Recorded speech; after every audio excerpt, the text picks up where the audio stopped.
Техничката влада е единствената гаранција за фер избори и затоа мора да остане, го повтори својот став председателот на СДСМ Венко Филипче, кој нема намера да оди на лидерската средба што се очекува да биде закажана од премиерот.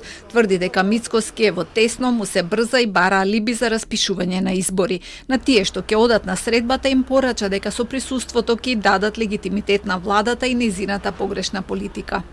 Кој оди на состанокот кој што го иницира премиерот Мицкоски е поддржувач на изолацијата на земја и дава легитимитет на сите антидржавни политики. И што е најлошо, дава легитимитет на криминалот и на корупцијата. Кој е таков состанок јавно се декларира дека е соработник на тендер коалицијата. Време е да се знае кој е за Македонија, а кој е за криминал и корупција.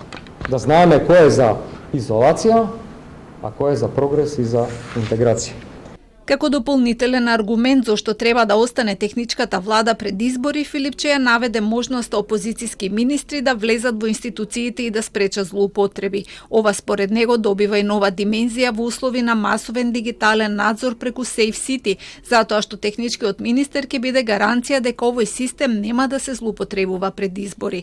За ВМРО ДПМН одбивањето е доказ дека СДСМ не ги интересира реформската агенда за ЕУ и дека тоа им е само пропаганда за гола политика. Венко Филипче не одбива само лидерска средба, одбива диалог и подадена рака за градење политички консензус за државните интереси, затоа што таму ќе се разговара и за законите кои се дел од реформската агенда за Европската Унија. На Македонија не и треба ваква опозиција која е против се само за да биде против. Време е Филипче да се надмине себе си затоа што државата има потреба од одговорни и сериозни политичари. За сега потврда за учество на лидерската средба има само од владеачките партии. Од ДУИ се уште ја чекаат поканата, пошто ќе одлучат дали ќе присуствуваат.